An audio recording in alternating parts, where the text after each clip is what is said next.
Clara Ministral studied translation and comparative literature and has been translating fiction and non-fiction from English to Spanish since 2008.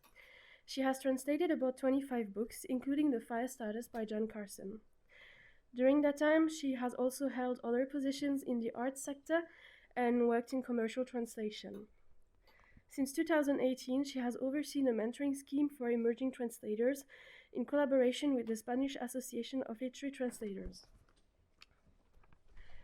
She has contributed to the podcast series called Literature Island Talking Translation and to the organization of inaugural series of literary translation during summer workshops in 2021. Finally, Clara was the inaugural Literature Island University College Cork Literary Translator in Residence in 2022. Today, her presentation is entitled In Other Cities, These Are Merely Dates, Conveying East Belfast to a Spanish Audience.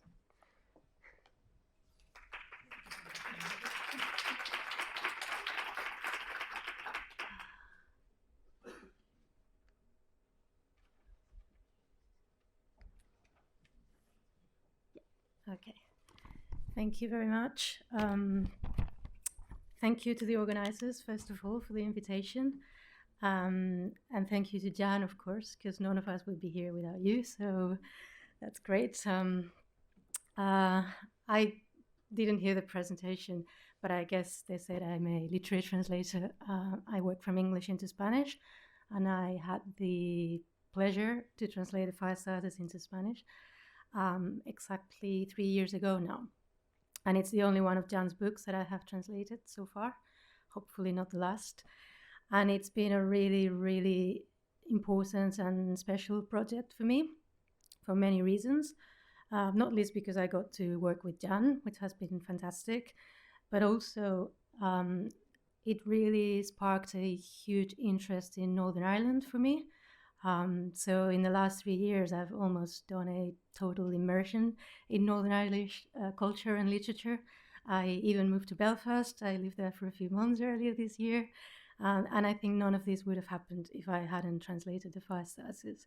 So it really is a very special project for me. Which doesn't mean that everything about it was easy and joyous and wonderful, because it's a bloody hard book to translate in some ways.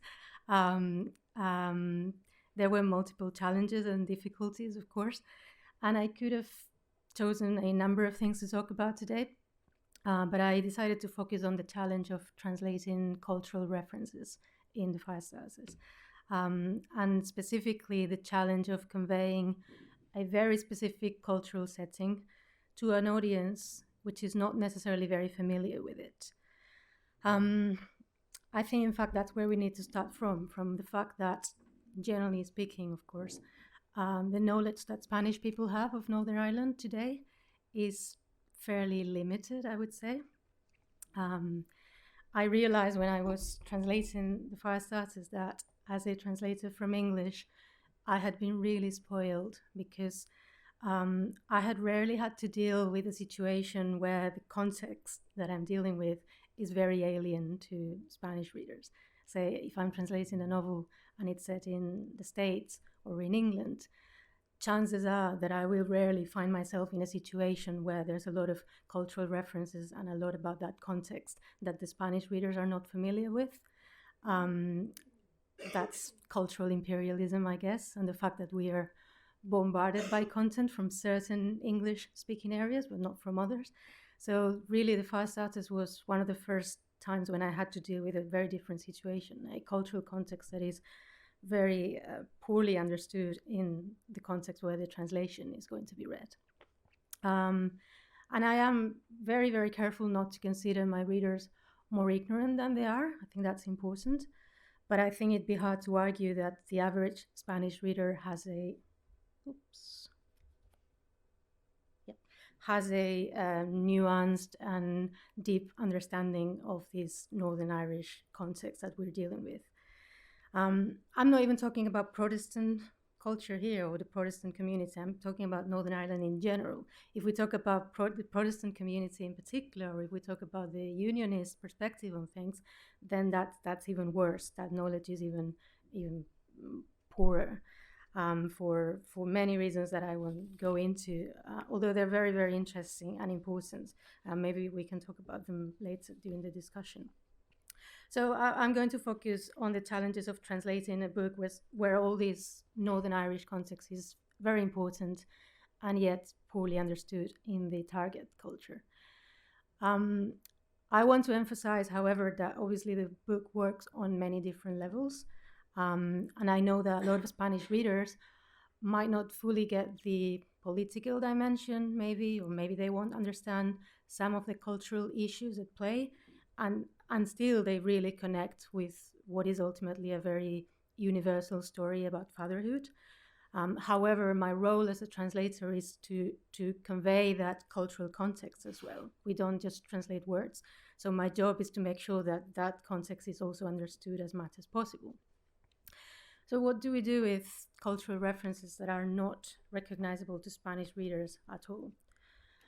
Obviously, the original reader, whoever that is, and I will come back to this later, encounters a reference in the book to, say, the 12th or the 11th, and they might have some of these images in their minds, and they will have a familiarity with these dates. They understand what happens on those dates. Whereas the Spanish reader encounters a reference to the 12th or the 11th, and chances are it means absolutely nothing to them. If anything, for Spanish people, the 11th of July is when Spain won the World Cup in 2010, and that's about it. So what do we do with this as translators?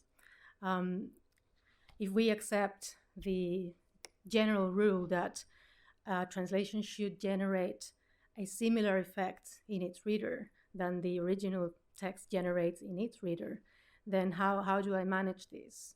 How do I generate a similar effect? Or at least how do I generate an effect which is not one of total bewilderment and confusion and not understanding what's going on? There's a lot of possibilities. There's a lot of strategies to deal with this. And I think they range from these two ends that I've included here. They fall on a spectrum. And on one side, at the very end on the left, I've put what I would call adaptation, full adaptation, or in translation studies, sometimes it's called domestication, which would involve removing any foreignness, any strangeness, and basically changing those cultural references that are alien to the reader into references which are familiar and recognizable. This is an extreme. It would involve even changing the context of the novel and moving it to, say, Madrid, and maybe Sammy and Jonathan would be Juan and Antonio, and bonfires would be some tomato throwing festival like we do in Spain. That's obviously ridiculous. That's not how we translate at all in this day and age, thankfully.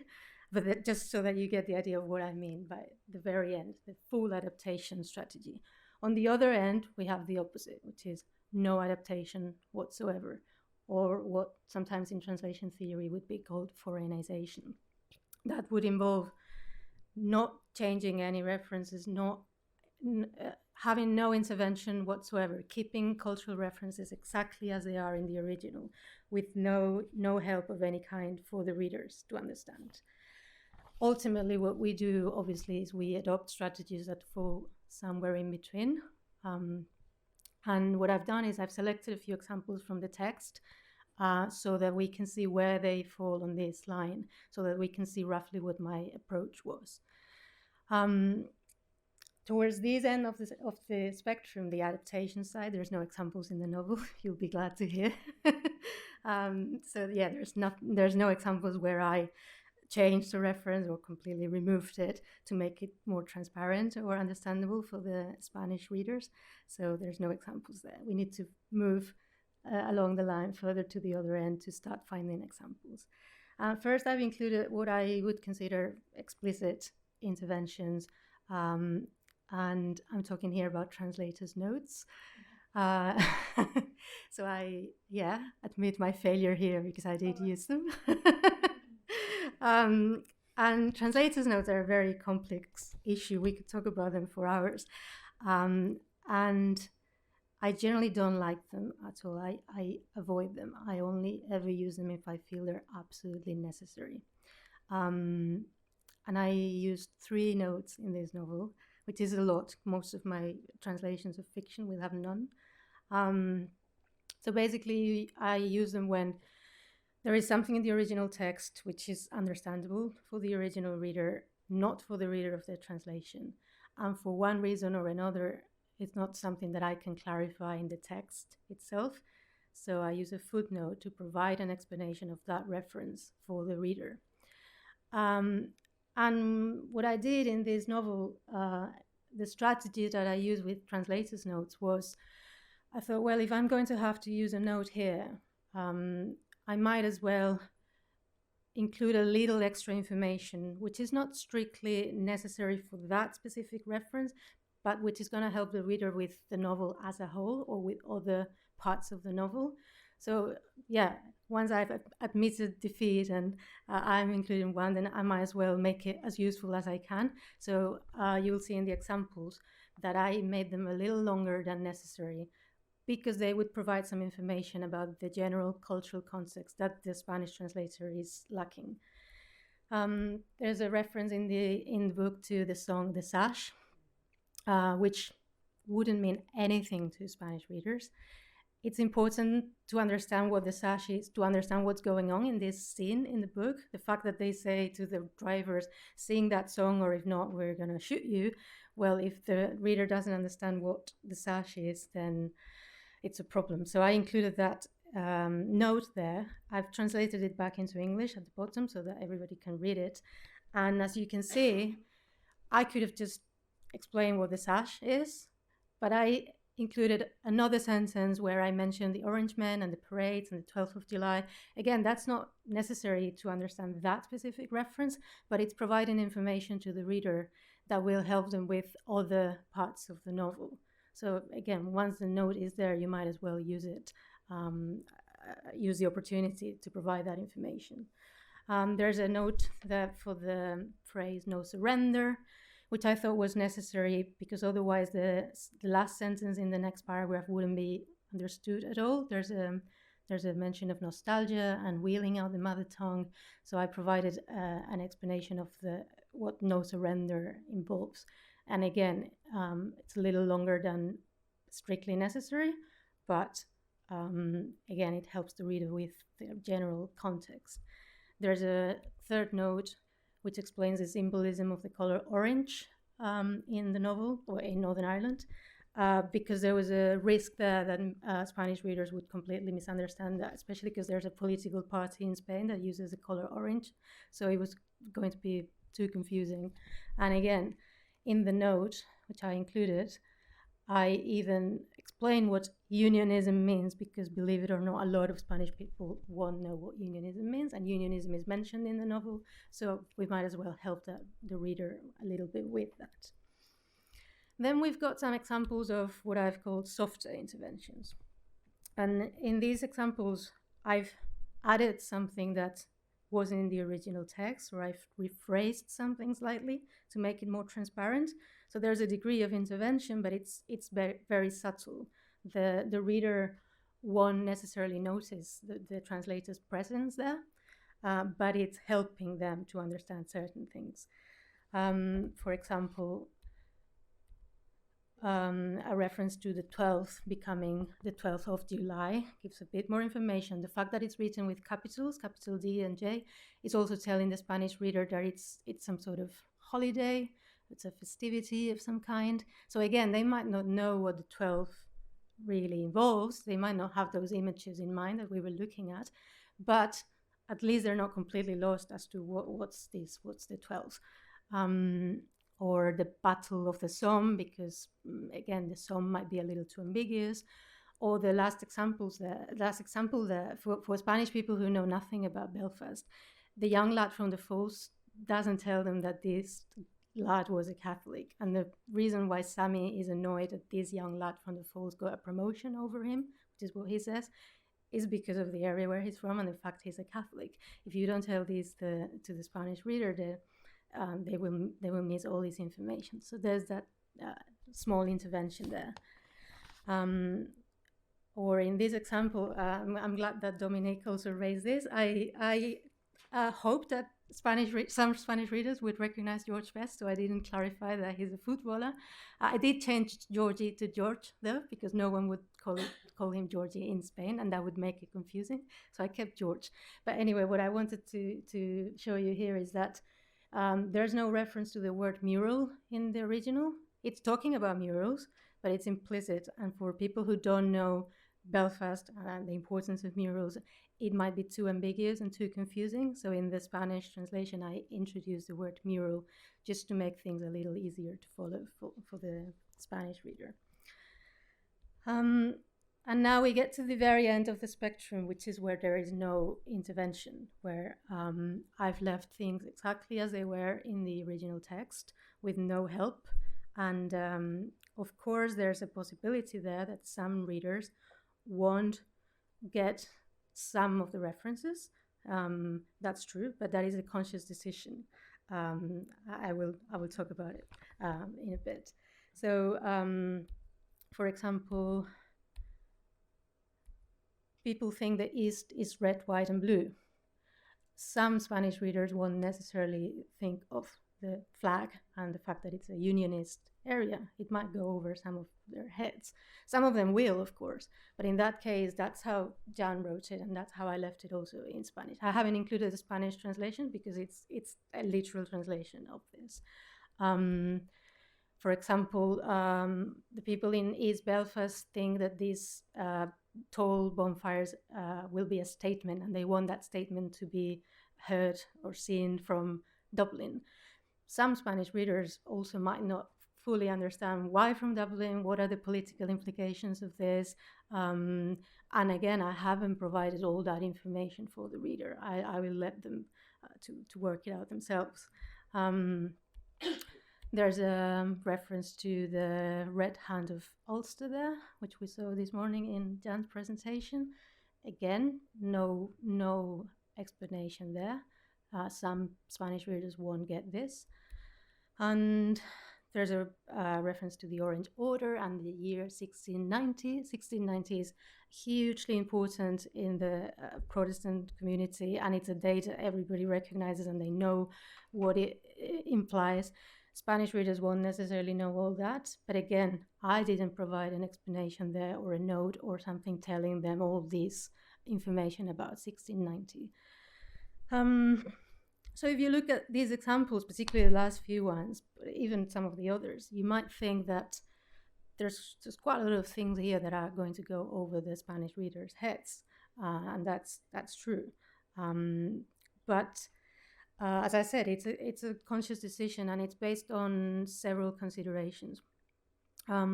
First of all, I think there's a danger in thinking of the original reader as someone who understands absolutely everything in the original text, because that's not the case necessarily. Who is even the original reader? Is this a reader from Northern Ireland? Is this a reader from England or from America? They're all reading the same text in English, but there's already a huge difference between how this text is read by someone in Northern Ireland or someone in England, for example. Even in the UK, there's a striking ignorance about many aspects of Northern Irish culture. So many of the references that we've been discussing are not necessarily going to be understood by them. So there's not such a big difference between Spanish people and English people in some of these things. If you are familiar with Derry Girls, you will remember the wee English fella and how he feels half of the time about Northern Irish culture. He doesn't understand. And that's a good representation of how some English people feel about Northern Ireland. They also don't get many of these references. So that's why the idea of replicating the effect that the text has on the original reader is problematic, because there's already lots of original readers, and so which effect is the one that I should try and replicate? Should I be explaining lots of things to the Spanish readers that actually some of the original readers are not getting themselves, they're not familiar with themselves? And secondly, there's a consideration which is about Jan's particular style, and also a broader issue here about what voices we want to hear. Something I knew very early on when I started translating is that Jan is not writing this book for an international audience in a way that will make it really easy for everyone to understand every single reference. It's fascinating to compare different authors from the North and to see how they use language and how they use cultural references.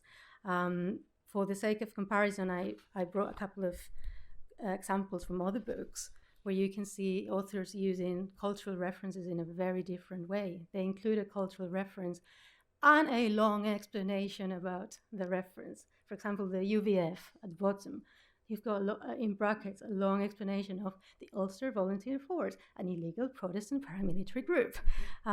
That's nothing to do with translation. That's the original text. This is not. That's a factor as well, obviously. Yeah. That could be. Also, you never know if it's the editors or it's the authors themselves. But the fact that those books were published like that, and with long explanations of cultural references, and Jan would never write like this. Jan would write the UVF. If you don't know what the UVF, it's not my problem. So it's interesting to compare, and I would put Jan in the category. She used this term this morning herself. I would say she's one of the unapologetically Northern Irish authors.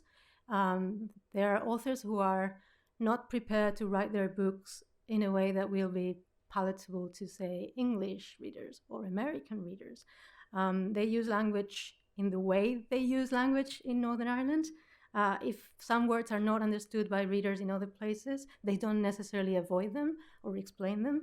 And the same with cultural references. They use cultural reference that might not be fully understood outside the North, but they don't necessarily explain them, unlike these guys. I think in some ways that is a political act, because we talk a lot these days about representation and hearing other voices and voices from the margins. But obviously we can't pretend that we're listening to other voices if what we're doing is we're forcing them to use the same codes that are used in the dominant spaces. I also think it's a sign of respect for her readers. She's not treating them like they're unable to cope with some foreignness or some strangeness. So if that's how Jan treats her English-speaking readers, should there really be a fundamental difference in how I treat the Spanish-speaking readers? If we think of some of the examples that I've mentioned, of course I could have included more explanations in the text when things are a little strange. I could have written, people think the East is red, white, and blue, like the Union Jack, because they are unionists. But that's not what she does in her text, so why should I do it? And her work, if I did that in translation, would read exactly the same like this work in translation. And that, in my view, is wrong, because they're very, very different styles, very different authors. If they read exactly the same in Spanish, then that's a problem. So I'll finish with this. Obviously, the cultural gap between Northern Ireland and Spain is bigger than it is between Northern Ireland and other English-speaking countries. So obviously, a little extra help is needed here and there, and I have provided that help for the Spanish reader. But at the same time, I think the translator has to be careful with this, and we can only go so far with that help if we don't want to run the risk of then not respecting what is ultimately Jan's style and even her quasi-political stance, if you like. So that's it from me. Thank you.